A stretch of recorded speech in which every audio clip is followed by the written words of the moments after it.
It is the Tony Scott Internet Show. Yeah, man. What's going on? How is your day?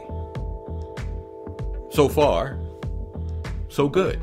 What can I tell you? I got my truck back yesterday from, had an accident about a month ago. And they've been holding on to my truck because they be almost finished with it. And then they found another problem. And I didn't think it was that bad, but I got it back. And that's all that matters. So I'm pretty happy. I love my truck, man. I love my truck.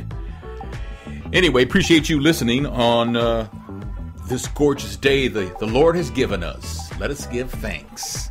Boy, as you get older, that becomes more and more true, isn't it? As you get older, you start cherishing each and every day, especially with your loved ones. I'm not trying to be preachy, but I'm just saying. So Governor Jay Nixon of Missouri came to Ferguson yesterday to speak and to say he has created what he calls the Ferguson Commission. And it's not to investigate the murder of Michael Brown by a Ferguson police officer. They're not going to get into that, but they're going to look at what seems to be the problem. And not only in Ferguson, I think he said that it's going to be for the region, only he's using the Ferguson Commission, Ferguson, as a point of reference. You know, instead of calling it the St. Louis County Commission or whatever, he's calling it the Ferguson Commission. And he's looking for nominees from people who live in the area to be on this commission. And they're going to look at poverty in the area. They're going to look at how police interact with citizens in the area, things like that. And you know what? I'm all for that. But aren't you getting a little bit tired of talk, commissions, blue ribbon panels, town hall meetings, things like that? Isn't it starting to wear on you a little bit? We all know what the problem is, right? I mean, we all know that there's a problem. It's multifaceted. Don't get me wrong. There's a problem in this area, between whites and blacks. There's a problem between African Americans and police officers. And police. It's a real thing. And you're saying, well, how can you say that they're black police officers? Yes, they are. And there are white police officers, too, that do a great job. Most of them. But there's that one faction, man. And that's the one. It's kind of like when, two men who cheat on their spouses and all of a sudden all men cheat. So we get two lousy cops and all of a sudden every cop in the nation is bad. And I understand that's not true. But there is a problem here. But it's been addressed already. What are you going to do about it? That's the question. Let's do something. Let's quit we've been talking our asses off over here. Let's keep it moving. Let's actually do something. And I don't understand what the problem is. I just don't get that at all. It slips my mind. I wrote it down, but I left that sheet of paper out of my office here where I am. But there's a university here in Missouri that some of the students decided to have a march for equal justice, Black Lives Matter, that kind of thing. And from what I read, a couple of African-American faculty and some other students thought this was a bad idea because I think it was tied into Von Derek Myers Jr., the 18-year-old who was killed by police. And that's about the only similarity, I think, from that and Michael Brown. I think Von Derek Myers actually had a gun on him, although his family says it wasn't a gun. They've done forensic tests, things like that, depending on who you want to believe. Anyway, there was a protest, right? And then, and I read this on the internet, and I was reading a blog about it, which I found very fascinating. And then there was some comments. You know how people comment afterwards and stuff. And this one guy who is white made a couple of points that one he said was, okay, you've won your rights. Let's move on. I got to thinking, and then I read some of the responses. Someone else wrote what I was thinking, saying, why do black folks have to win their rights? They were born with these rights, like you were. They were born with these rights. Why did they have to win these rights? Why do minorities have to go to court to enforce rights they were born with? You see what I'm saying here? Also in his comments, he said, if we quit talking about race, it'll go away. And I was thinking, wow. In your world, if you quit talking about race, it'll go away. But in the real world, race is a real thing. And by ignoring it as you want to, by not talking about it, it gets worse. It's gotten worse. Eric Holder said it best. I've quoted him many times, the Attorney General. He says, we're a nation of cowards because we refuse to have a constructive talk about race. And in the St. Louis area, it's really bad. So to not have this conversation, to say, let's stop talking about race and it'll go away, I'm going to say no disrespect, but that's the stupidest thing I ever heard, and that's being disrespectful, so I apologize, but I can't think of any other word. That makes no sense at all. Quit talking about something and it'll go away? Man, if it were that easy, we would not talk about crime or not talk about rape, not talk about domestic violence, and then it would all go away? Using your logic? I mean, come on, man. I just don't see that. It makes no sense to me at all. It had me scratching my head and wondering, what planet is this dude living on? And of course, there's talk that Senator Jamila Nasheed was arrested on Monday night for, I think she was sitting in the middle of the street. She was civil disobedience, basically. She had every intention that night of being arrested. You know, it was done to make a point. I can get with that, okay? Now, she did have a 9 in her purse, and apparently 8 more rounds loosely in her purse. I don't know if they were another clip or just laying around loose. I don't know. But had people wondering, why would you bring a gun to a protest? You know, she said she has a conceal and carry permit. If she's got that, then that's really, you know, everything else is subject to your point of view. Was it irresponsible to bring a gun to a protest? I don't know. I mean, it depends who the person is, right? Wouldn't it depend? I mean, if some hothead goes down there with a gun, well, there's a problem. I don't know if I consider her like a hothead to the point where we really got to keep an eye on her because she might come out of a bag. I don't think that's the case at all with her. But the police also said they smelled alcohol on her and wanted her to take a breathalyzer, and she refused. But who's believing anything the police says around these parts anyway? Especially in regards to anything that happens with Ferguson and protesters. Nobody's buying what they're selling. Did she have alcohol on her? And was she oiled up? I wasn't with her. But I'm willing to give her the benefit of the doubt because that's what we're supposed to do. Innocent till proven guilty. She didn't want to take a breathalyzer test. That's her right. Whether she had been drinking alcohol or not, that's her right to refuse to take that. You know?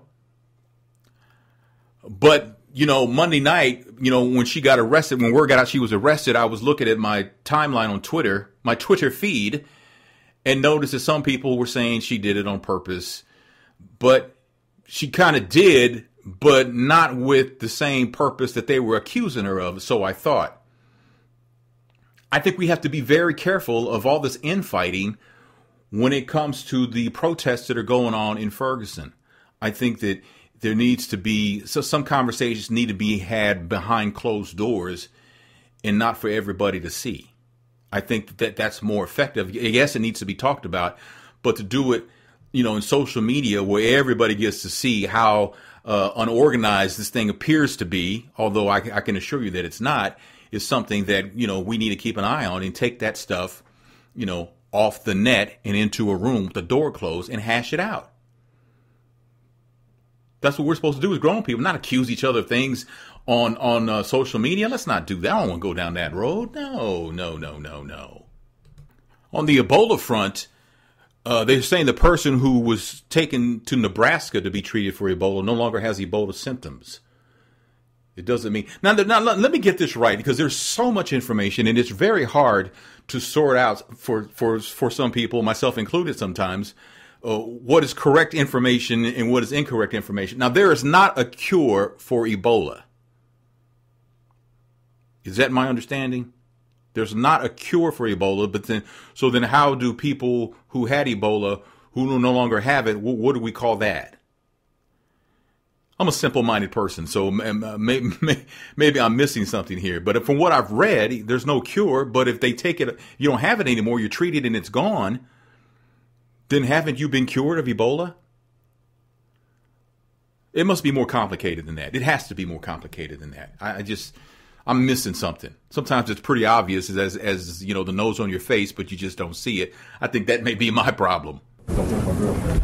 That is Mike Jones. Mike Jones! Whatever happened to that rapper Mike Jones? Remember when he gave out his phone number and was just telling anybody to call him? Whatever happened to him?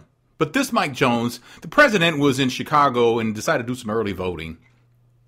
And he's at the poll, he's at his booth, standing next to a woman, and her boyfriend walks by and says, "Don't touch my girlfriend." This is what Mike Jones tells President Obama. And of course, the president has a great sense of humor. Of course, he could have had Mike Jones taken away and never be heard from again. But he didn't do that because, he's the president and he doesn't have to do that.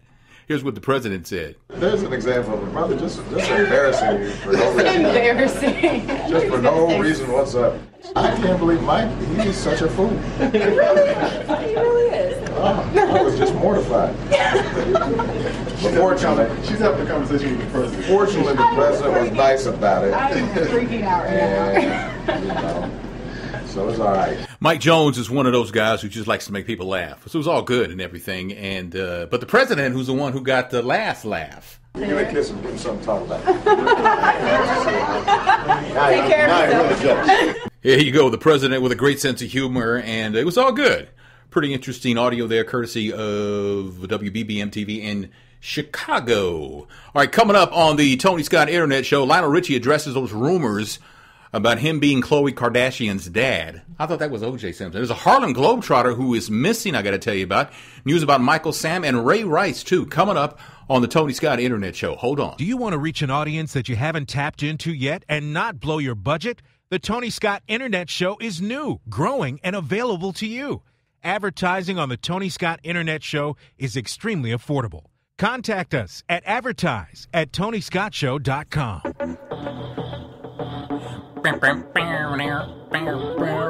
Bass! Welcome back to the Tony Scott Internet Show. All right, Lionel Richie is in the news. By the way, that album, was that last year, the album, the Lionel, or was it early this year? That he did some of his songs with country artists. That was a great album. I don't know if you've ever listened to it. Probably the fact that the word country artist may have turned some people off. Country basically is pop music 20 years ago. Country is not country what it was like in the 70s and 80s. But Lionel Richie, who was a country boy at heart, he's always said that. He's from Tuskegee. So, I mean, he's from Alabama and he loves country. Anyway, the word came out a week or so ago that actually Lionel Richie, and not O.J. Simpson, and not Robert Kardashian, is Khloe Kardashian's real father, Lionel Richie. And, I mean, rumors about, because she doesn't look like the rest of the Kardashians, people assume that her father's not really Robert Kardashian. People, man, surprise me all the time. But Lionel Richie was asked, coming out of a restaurant, I believe, with TMZ as he was getting his car back from valet parking about this or not. Check this audio out. I am dead. Just give me $5 back. No, of course not. You know what? Would you adopt me, man? They are my kids. They are my kids. I mean, they grew up in my house. But no, I'm not the dad. But I would adopt you. You would? Well, nah. Yeah, I could be like your Asian kid. Like we are the world type thing. Write that down. That might work.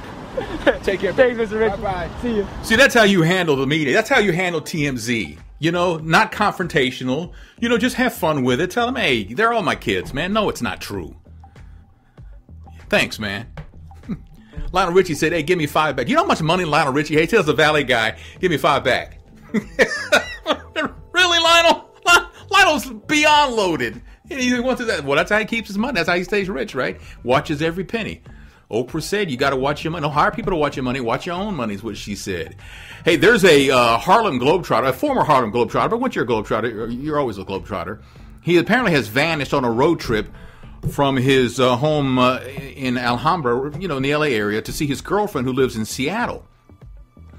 He's 37. His name is Rico Omar Harris, and they found his Nissan, black Nissan, in Yolo County. Who knew there was a Yolo County? Y-O-L-O, Yolo. There is a Yolo County. Man, they must have enjoyed the publicity when that was. Anyway, sheriff deputies found his abandoned black Nissan, and they haven't heard from him since. His car battery may have died. Like I said, he was going to Seattle to move in at some point with his girlfriend there. And his mom, oh man, his mom. Right now, I can't even tell you what I'm feeling. And I don't even feel like this is really me standing here telling you this or me making phone calls because I never thought this could happen to me. I cannot imagine what that woman is going through. I mean, her son's 37 years old, but that's still her baby. And all of a sudden, you can't find him. They found his car. I think they found like a backpack and his cell phone.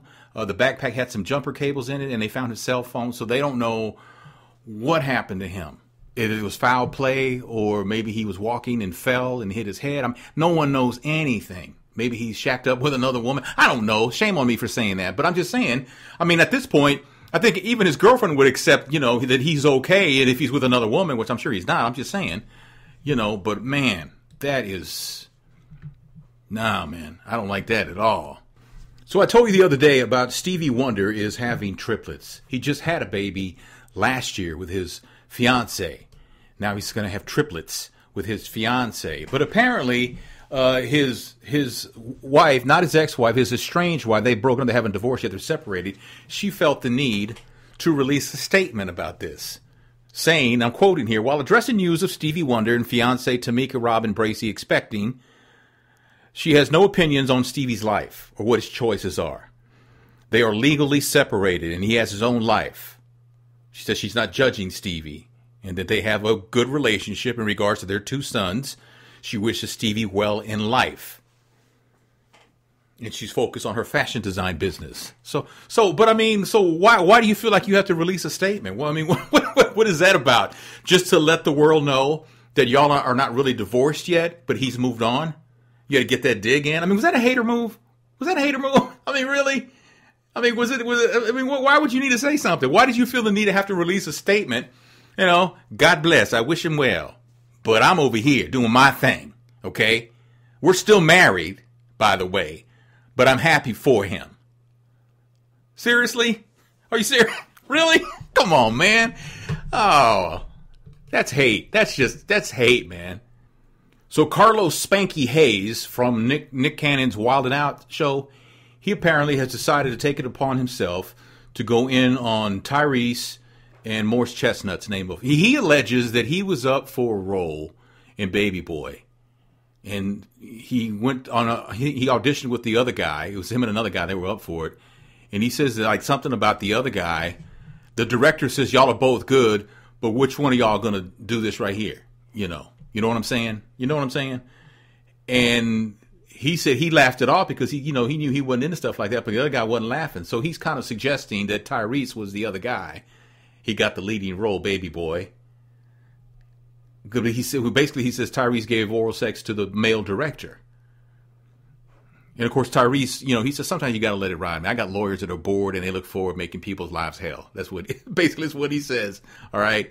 And then Spanky goes on to say about Morris Chestnut, saying Morris is known for throwing gay parties at his Hollywood home.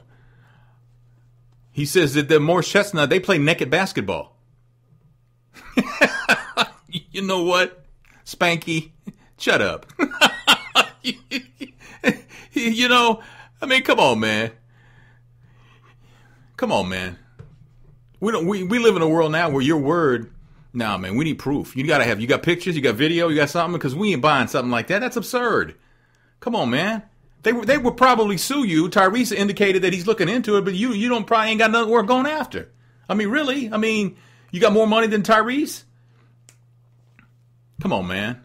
Seriously, man. You're gonna go in on Tyrese and Morris Chestnut suggesting that they're gay? And if you are playing naked basketball, does that mean that you're gay? Don't answer that. Sweetie Pies is being sued. Did you hear about this? They're named in a lawsuit that was filed yesterday by one of their former employees, Veronica Tate. She filed her documents in U.S. District Court, was employed at the restaurant over on Manchester in the Grove area. You know what I'm talking about. She says she worked there for about a week. The young woman is claiming in the court papers she was the object of constant unwanted sexual advances from a man named Ike, who allegedly went as far as to put his hands on her, bumped into her, and repeatedly made comments of a sexual nature.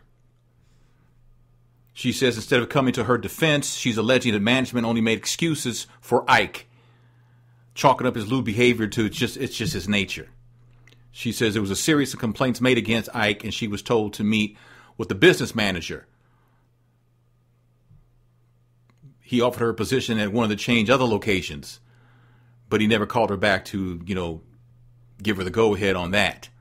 So she went to the EEOC, and she filed her lawsuit a couple days ago, and she wants a jury trial, and she wants, of course, consequences and ramifications.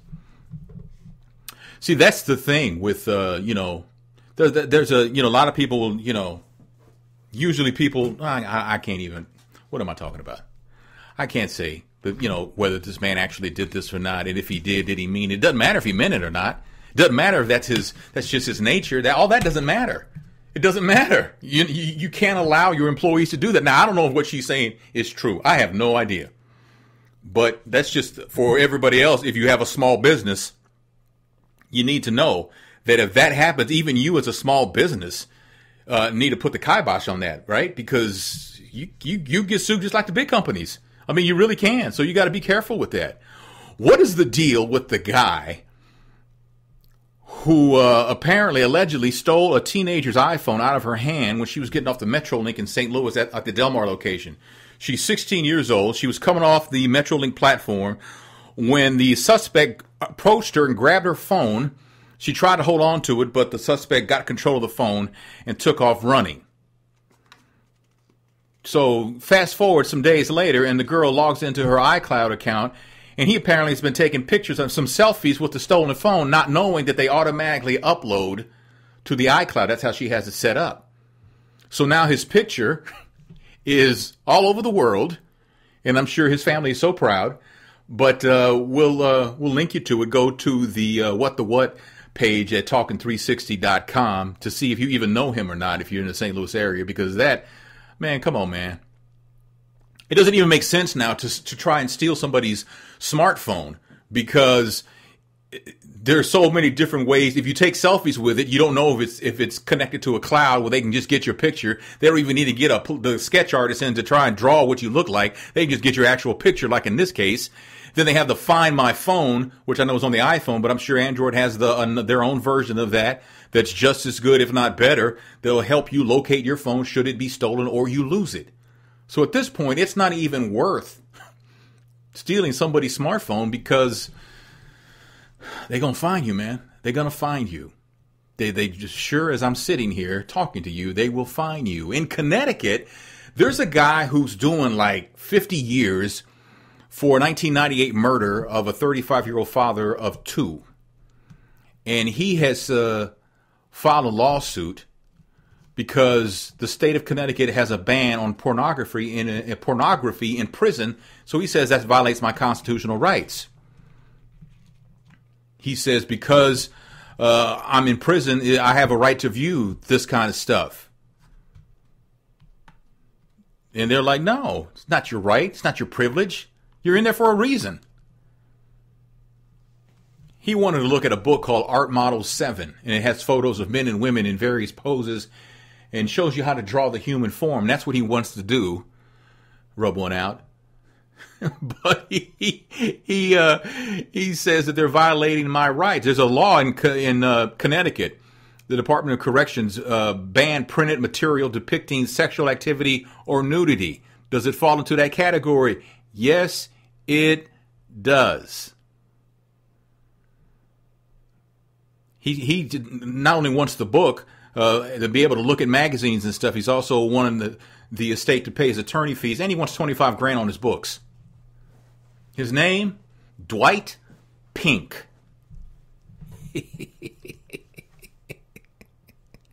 There's a man who apparently goes by the name of Gelding.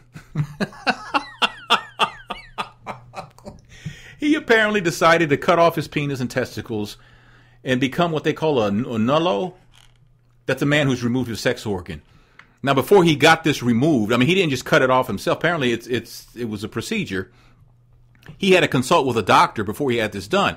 Quoting here, in my case, my psychologist took me through a number of long dialogue sessions and a full battery of personality tests to develop a formal profile. His finding was that I'd be better off in a whole person view after having my penis removed. He says apparently he cut it off because it's too big. Apparently it's huge. And he says in high school he would get bullied because they say you're hung like that, but you got a baby face, so you get bullied and stuff.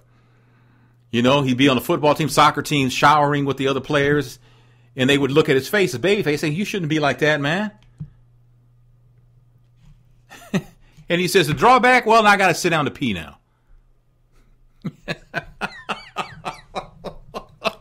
I did not know. That's a real thing.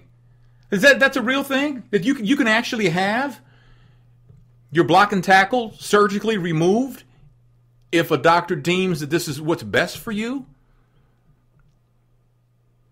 Wow. That's crazy. You want to read the story, I'll link you to it. And I think there's a picture. Let me see here if I would post that picture. I don't think I would, but let me just double check here. No, it's not going to open so good. I don't want to see that. Who wants to see that? You want to see that? I don't want to see that. No, it's not going to happen. So good. Very good. All right. We're going to leave it right there, man. Appreciate you listening. We've got Scandal is coming up Thursday night, so that's tomorrow night. And, of course, we do a Men on Scandal review, we being myself, Mark Clark, and Troy Johnson, that we'll have up on Friday. So look forward to that. If you haven't seen the recap of the last Scandal episode, I'll get it out eventually. Like Father, Like Daughter was the name of the episode. You can go to menonscandal.com and you can see it right there. You can also listen to it audio version only if you need to download and take it with you to the gym. All right. Also, up is I talked to Bunny DeBarge a couple days ago and got the interview up yesterday after I edited and things like that. And she's talking about her life, drug problems, the Lord. She talks about Bobby DeBarge, talks about her father sexually abusing her. A lot of that is in the interview. You can watch it for yourself, and I'll get the audio up together so you can download it too. Just go to talkin360.com, TALKIN 360, the number 360.com, and go to books. Because she's talked to her because she has a book out called The Kept Ones. And if you want to order it, I got a link for you there, my affiliate link, which puts a couple pennies in my pocket if you use my link when you order it off of Amazon. So I appreciate you listening. Have a wonderful day, and I will talk to you tomorrow.